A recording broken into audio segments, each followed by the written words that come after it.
Hi, everyone. My name is Andrew Mack, and I'm the founder and managing editor of Loblolly Press. I should say co-founder, Earl J. Wilcox being the other co-founder. I'm so grateful to be here today to celebrate Earl and his new collection. I wanted to check, can everyone hear me at this level? Just give me a nod, yes? Okay, thank you. I just want to make sure everyone can hear. And I'm going to get started actually with a round of thanks, which was a request from Earl, but I think it's always good to start with gratitude, if I can unlock it from the back of this here. Earl had quite a few people to thank, so he wanted to start by thanking Jim Thomason, CEO, for his support of our work, Cami Freeman, our videographer, and all of her work prior to today, Melissa Russell, activities director, Eladio, to Tower friends and family from South Carolina, North Carolina, Virginia, Arkansas, Memphis, Winthrop University, all those great supporters in California, China, Ohio, Texas, New Hampshire, Vermont, Maine, and my family in Rock Hill, Knoxville, Asheville, including pet friends, especially to my editors, Andrew, Gloria, EA, and Garrison, and many others, all of which you know who you are. A big shout out to you all. And I think he really means that in part because you don't write poetry in a vacuum alone. You do need the support of your friends and family and people in your life to be able to do that. So let's maybe a round of applause for Earl and for all the folks who made this happen. So the way that this is going to go is I'm going to do a short introduction, and then I will hand it off to Gloria Jones, who will be reading some. E.A. Wilcox will be reading some, and then I will close this out with a few poems. Loblolly Press actually began because of Earl about 2 years ago. How many of you were here 2 years ago when we launched his first book? Oh, yay. That's so good to see, and thank you guys for coming out again. We were sitting at the beach, we were talking about his book and how we wanted to bring it into the world, and that conversation turned into something much bigger. It turned into Loblolly Press, which you can see over there with my lovely husband, Garrison, is our table with books that we've published in the last 2 years. Since then, we've published a dozen books, Preludes being the 12th, and one of them, thank you very much. One of them being a collection called Understory, which is an anthology that collected art, photography, poetry, fiction from writers impacted by Hurricane Helene. And we sold that book online and made over $2,000 to donate to recovery efforts exclusively. And then this year, we just got it into print. And so $1 from every book of Understory goes back into our community at a charity called Swananoa Communities Together. We're still recovering. I'm based in Asheville, but the communities all around Asheville are still recovering as well. And so any amount of money going back to them is really helpful. We also have in the audience Kelly Riedesel. Can you raise your hand, Kelly? Hi, Kelly. Kelly is a Loblolly writer, and she published a book with us called Proud Roads, which you also have for sale over there. And 50% of the proceeds of that go to Swananoa Communities Together as well. So Earl came up with our name. He helped us fund the very first print run, and in doing so, he helped unlock this place for the rest of us, us poets, editors, writers. When we started working on Preludes, the second collection, it all came together a bit faster, but we couldn't settle right on a name. So Preludes obviously means an opening, and we thought it honors one of Earl's greater influences, T.S. Eliot. He has a poem called Preludes, but also a book that feels like an invitation is what we wanted, and so we think of Preludes as welcoming you in and preparing you for any conversations that follow. So when we say that, we mean we're going to read some poems today, and then since there are 3 readers, at the end of the sections, if you will, we're going to offer the chance for you to ask any questions you have about the poems, and then have Earl be able to answer those, if you have them. Okay, I wrote the introduction to the book, and I talked about how Earl looks so directly at the world.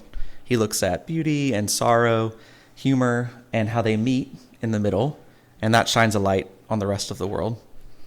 I think Robert Frost being a huge influence, Emily Dickinson, And then, of course, that steady questioning that we talked about from Eliot's work. It's been one of the great honors of my life to publish Earl, not only because of the poems themselves, but because of what he represents to the community. And so I was hoping we could just give him a round of applause as well.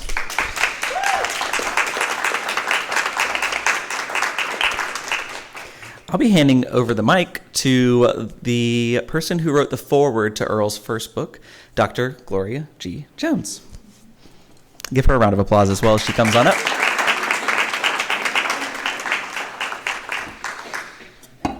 You're welcome. I'm going to get your poem set up here.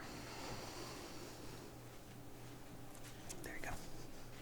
Because the print is so small, we're going to try to do this on an iPad, which is a little bit larger. Can you hear me? I have never needed a microphone, but we'll go right ahead. So the first poem I'm going to read is the first one in the book, Just So. On slick streets, moist from constant showers, leaves are stacked in piles like frail pyramids. Cars swish by, swirling frenzied leaves loose. The pyramids remain unmoved. Piles have been placed just so, just so. The second poem is the second poem in the book, The First Day of Fall. And as I was reading this, I thought, look outside. So, first day of fall, a bright red cup on a white table beside a sweet dessert in a blue saucer, caught together on a Sunday afternoon full of sunlight and shade while swallows and sparrows twitter. Aloft, between elms beginning to shed their pale pink petals. Yellow hydrangeas join the cascading choir as chimes from the steeple usher in the afternoon with autumn gladness spilling out into every haunt, every hollow. And the last poem that I will read, Study of Red and White.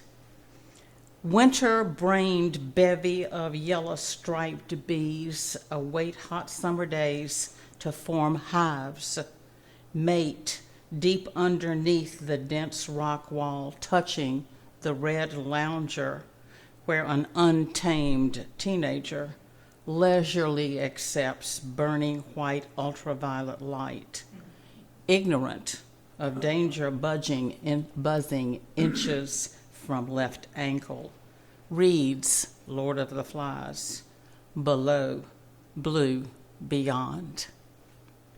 So those first three poems, the introduction to the book, if anybody has any questions about those three, we are blessed to have the writer right here. Any questions? Or thoughts? Any thoughts too? Thoughts are fine. Thoughts are fine as well. Oh, thoughts are also. Observations, questions? Yes. So these are very nature-oriented. And so, Earl, can you say anything about your, inspiration that you find out in the natural world? Did you hear her? No, could you say your question again? I just wanted to know about, I said these poems are very oriented in the natural world, and I was wondering if you could talk about nature being an inspiration for you. Well, Put your microphone up there. I would say that nature certainly is one of the most prolific assets that a poet has, because it's everywhere around you all the time. And if you're gradually losing some of your senses, as I am, I actually cannot see most of you. And but sunlight, which is a part of nature, is always illuminating things that I see.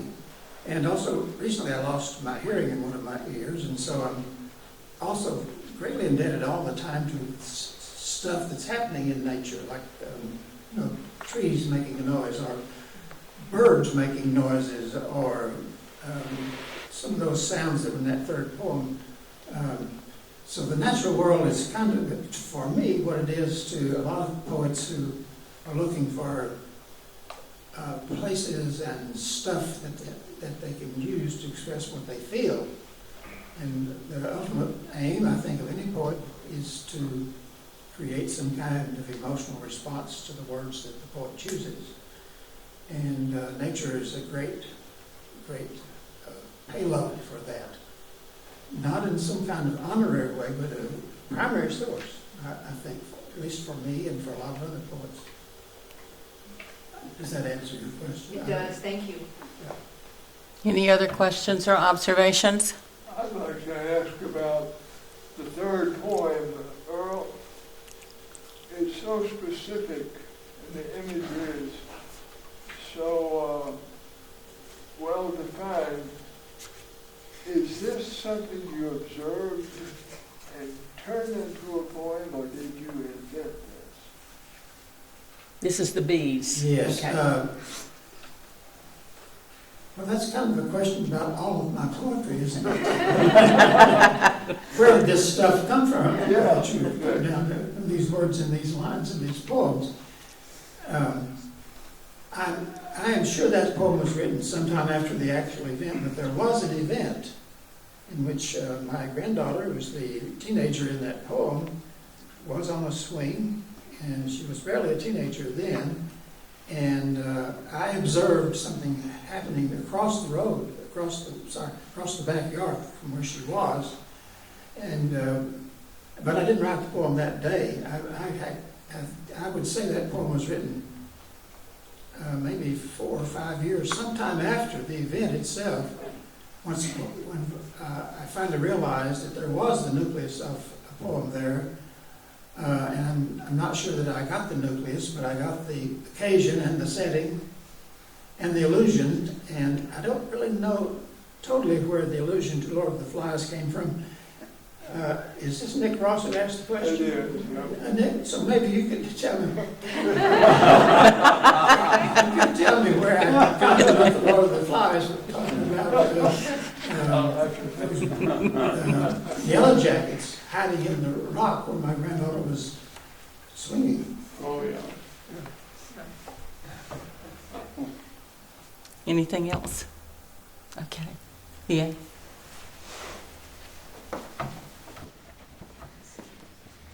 Hello, said granddaughter. Not a teenager.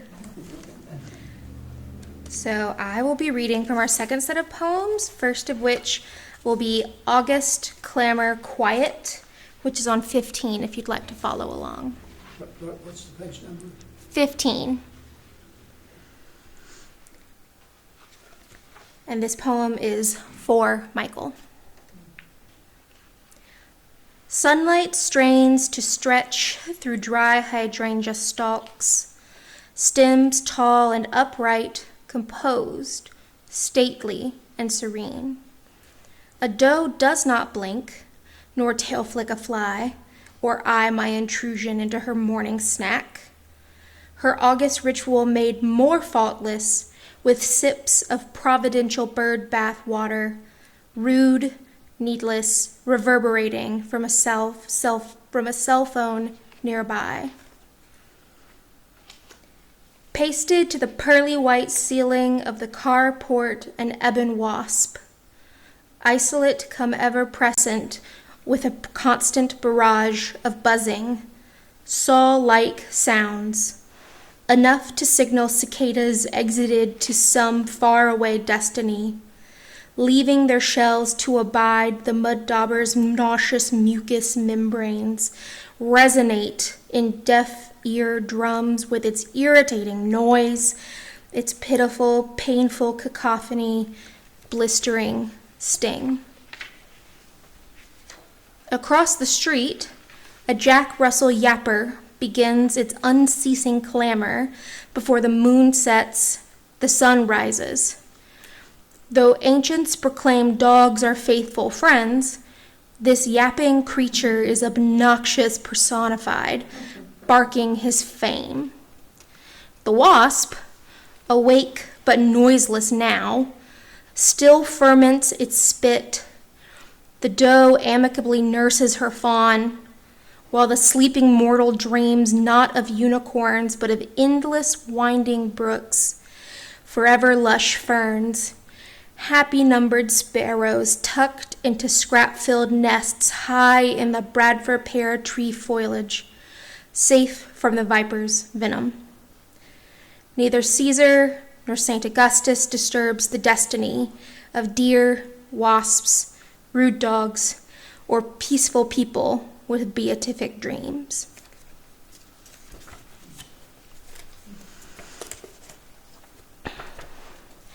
The second poem I'll be reading is Morning on page 18.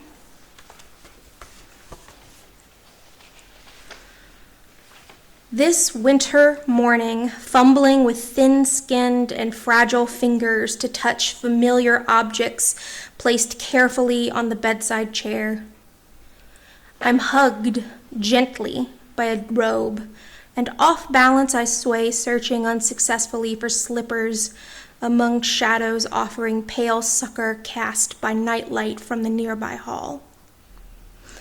Unstable, feet inch forward, dawn draws on relentlessly.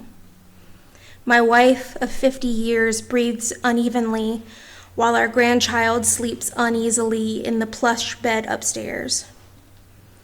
Loss-filled dreams displace restful nights as our will bends slowly towards some strange and unfamiliar tomorrow. Dim blue eyes long for light-filled days, or to see something like stars.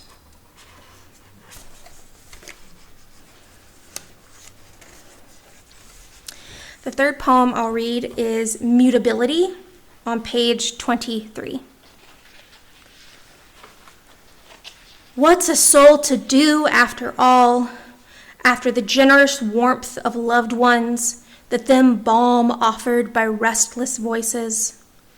A chill comes, not cruel, only autumn's first breath. Mild sourness like a child's banter turned bitter post-laughter. Stabbing ache beneath the ribs, unsteady and painful heart, uneasy rub where abides the spleen, leaving little room for the warmth of summer friends. The mind's gray matter, calm, beautiful, reassured, gathers itself for future losses, leaves a clearing, makes room where grace abides, the soul relieved accedes. And then the final poem I'll read for you all is on page 26, and it's called Nomenclature. The first doctor I knew smelled of ripe pipe tobacco. I gagged when he asked me to say ah, pressing my tongue with a flat board resembling a wide popsicle stick. He tapped my teeth, peered into my throat, gave a few jolting grunts. My doctor today taps on my chest, asks and waits for the ah as well. He pokes around my wrinkle maze, squints at old spots or brown blemishes, finishing his tour with a stern sermon against my sins of diet. My singing heart beats a strong song, while my old soul and body flutter. Ah.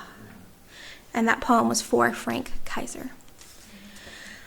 So I'll say a couple of things before we open the floor for questions, which is I have always been an admirer of the way that you write about loss and mourning, because it's one of those subjects that is so easy to skew cliche and to feel trite, because it's such a magnificent and awful emotion that is so hard to distill to the page.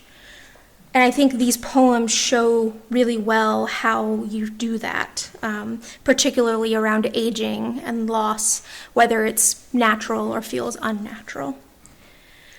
I would love to now open up the floor for any questions, thoughts, or observations from the rest of our crowd for, I almost said Dr. Wilcox, but that feels a little weird.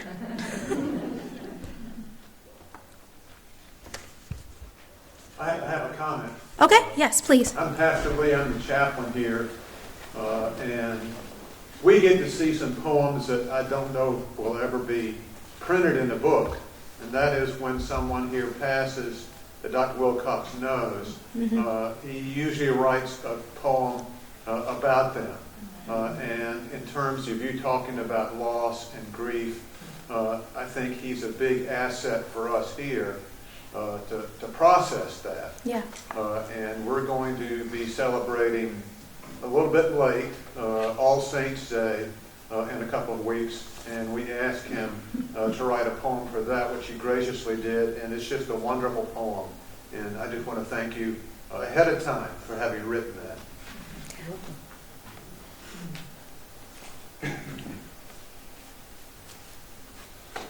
Hey, Earl, it's Doug. Thank you, EA, first for your comments, because that's kind of what I was thinking as well, especially that second poem that you read, one that had a lot of alliteration and playfulness to it, but also a lot of emotion to it. And Earl, I'm kind of curious if you just want to speak to that, how you sort of find that balance between what EA was talking about, the depth of emotion and the sort of artistry and almost playfulness of your poems. If I knew where this stuff of poetry came from, I would have bottled it up and sold it a long time ago. Well, it's always a curious question, of course, to try to figure out, and sometimes I don't figure out where stuff comes from until a long time after it surfaces. I do think that in my case, aging has been a wonderful gift, rather than dragging me down and making me feel sad and sorrowful and alone and weak and all the other things. I didn't discover the whole energy to think about doing poetry till I was 75 years old. And I do not know why that is. So when I try to think about your question about where stuff comes from, I've decided it comes from the long life I have lived and the great variety of experiences that I had in living.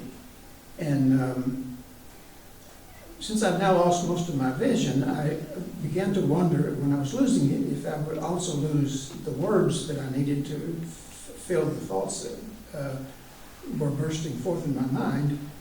And I shouldn't have worried about that, because I think the that repository of stuff of creative thinking is always there. The question is how to find it. And finding it in talking about grief, for example, the passage of someone, is sometimes very easy if you observe that person's life. And I try really, really hard these days to be more observant with everybody that I meet and listen to them when they start talking to me, or I hear some kind of sound that I have not heard before. So the best answer I can give is to have an open mind, a totally open mind to the prospect that something will fill that space, and that something could turn into a poem. But not always, but sometimes it could turn into a poem. And when it turns into a poem that really works, you don't have to be nearly as creative as you sometimes think. I was listening to that one with all that alliteration. The English language is so well suited to alliteration, as we know from looking from the ancient time of Anglo-Saxon poetry to the present. Alliteration is such a natural part of our activity. It's just a matter of finding those words to fit the moment, to fit the idea of what you have. And how that all works together, I don't know.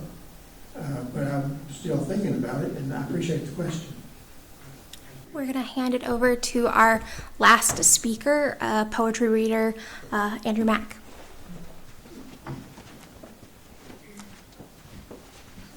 Thank you. Preludes, meaning kind of what comes before. It's a bit of an ironic title because the poetry is what comes after, but I like to think about how a poetry collection comes together is really telling a story of what came before to where you are right now. And the poems that I'm going to read are, some of them they're story based, that they have kind of a story associated with them, and Earl's inviting us to learn something from those stories. So the first one that I want to read actually is called Peace Like a River on page 30. The boy dribbles a dusty brown ball, walks slowly, shirt dark with sweat, cap bent low, hands like a farmhand's. His sister dawdles behind, searching a pasture for clover, both crossing toward friends. The sun, an orange rim, rests on the green tops of trees. 2 souls stick up from the ground, thin as dried Jimson weeds, wavering in March breeze. The boy freezes, then runs. The ball drops. He falls, gags as his stomach turns, sour heat spilling from his mouth, mucus and tears mingling, despite his will as if taken by a fever. He feels his small world split open like the man's cut throat before him.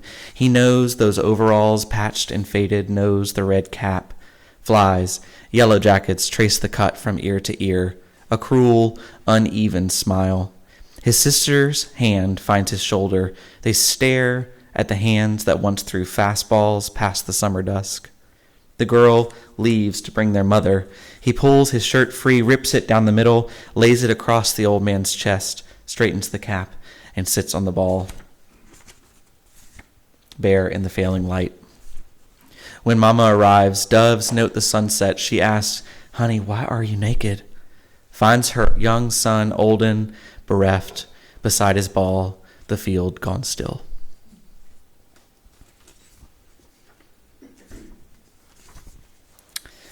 This next poem is called Adding Up the Losses. In the small tract of land behind our house where we've lived long enough to raise grandchildren, developers finally found the right price to entice owners to sell. Today, we added up our losses. A staggering number of nature's perennials, tall hardwood and pines, sumac, dogwood, squirrels, generations of ticks, Canada geese, rabbits, raccoons, deer, owls singing preludes to poems written before dawn. Millions of chiggers, cardinals, bluebirds, woodpeckers, finches, both purple and yellow, Carolina wrens, dandelion, blackberries, wild strawberries, mice, rats, copperheads, and common garden snakes, happy sparrows, chickadees, and our children's woods where they waded in the streams and fished the pond, reveled as if they owned the land themselves. Oh, and this. 2 turkeys are without a home. We spotted them this week when the tractors and trucks came to cut and haul the trees, rearrange the land for condos, chase Carolina critters away. We and all creatures seemed to be adjusting except for the turkeys. Today, they stood in the middle of a busy road, confused, unhappy, lost. Okay. I'm going to read 3 more poems for you before we close out for the day. The next one is called Hallowed, and it's on page 39.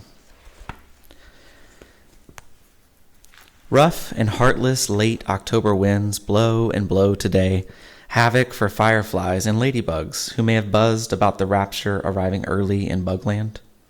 The gleaming golden maple in your yard, its corner claimed decades ago, shed layers of leaf showers.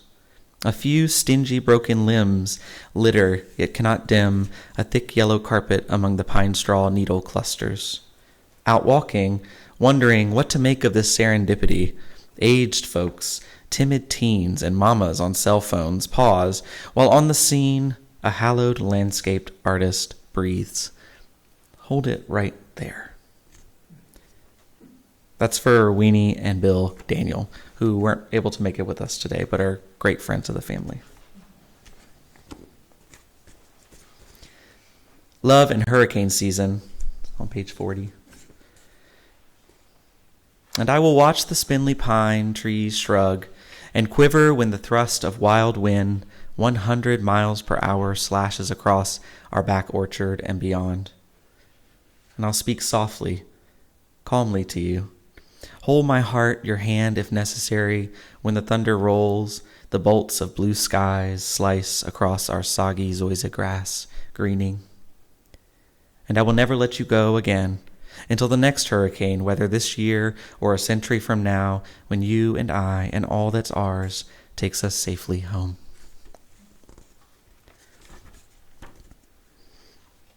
All right, we're going to end with Before Dawn, and then we'll take a few questions. Who knows what's going on in the brain before dawn? When I rise to read the morning paper, drawn to the backyard to see the moon display its last rays on frosted glass, shine its grace on an owl, hooting the last stanzas of some ever-ongoing poem. At the feeder, small wings quarrel for sweet water, butterfly, bee, gnat, small engines of desire. Somewhere near, a voice once caged rises to join the chorus. Sappho, Sexton, Wheatley, Plath, Bradstreet, Dickinson, Clifton, Kenyon, Lazarus, Homer, Eliot, Frost, Angelou, Lowell, Whitman, Hughes. An abridged list of notables so long I can only imagine each of them singing the same astonishing melodies in chorus with one another. And suddenly I'm a teenager again, as if 7 and more decades have not passed. The same moon still in its youth, the same mind still composing. I actually have a question for you, if you would be open to sharing. How does story play a role in your poetry, and how do you make sure that the poem comes first and not necessarily the story? It's kind of related to that other question about where does it, kind of related to that other question about where the stuff comes from. Well, I was thinking more about craft. When you're writing the poem, less about where it comes from and more about when you're writing it, what are you thinking about to make sure that the poem has meaning?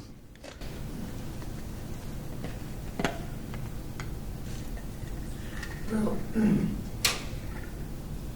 I think it varies from poem to poem. I don't think there's a generalization that I could make that would fit all poems, and you're speaking specifically about the types of these things. I'm thinking of Peace Like a River. Mm-hmm. Yeah. Mm-hmm. Those of you who know church hymns will recognize immediately that title comes from the first line of a very, very well-known and loved church hymn. And I was very, very lucky that the day I started writing that poem, I heard that song while I was writing the poem. And I'm going to use that as an example to answer your question, that as I was thinking about the poem, because that poem recalls a real event that happened in my life. That's the poem about the boy and the girl coming across the dead man and his throat slit. It is based on an event that happened to me as a youngster, not exactly as it is in the poem, but similar to it. And I was trying to figure out how to use that event in some way, and just by coincidence, or maybe it was because it was Sunday afternoon and I'd heard the song, or I don't know exactly what the juxtaposition was, but to answer the question fully, I would say it's similar to that. The process is that either the story takes over and you find the language, or the language is there and you find the story. Mm-hmm. It's kind of I'll just use the word mysterious. I don't know why or how it happens. And I think if you understand that poem, the only way you can understand that poem is to go back to the song.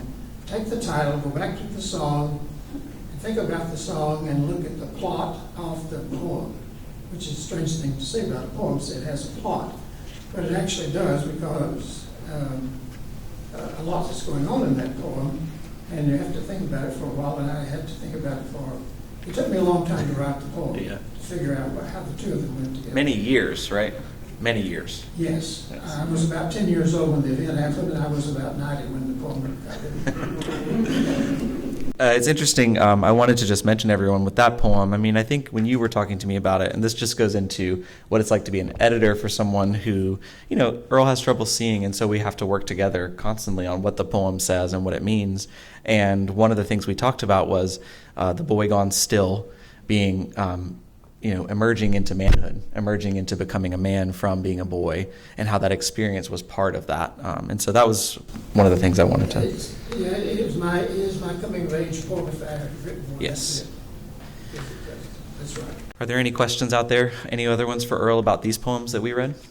Story-based poems, or I know there's adding up the losses about development in the area.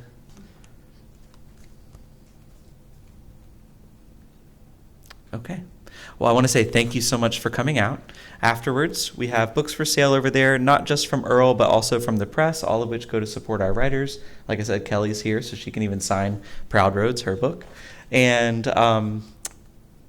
just mostly let's say thank you to Earl for having us here and making this possible.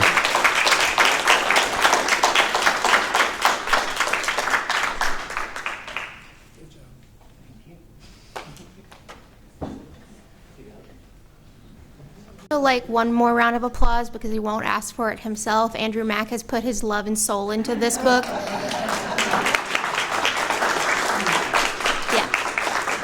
Thank you all for coming today.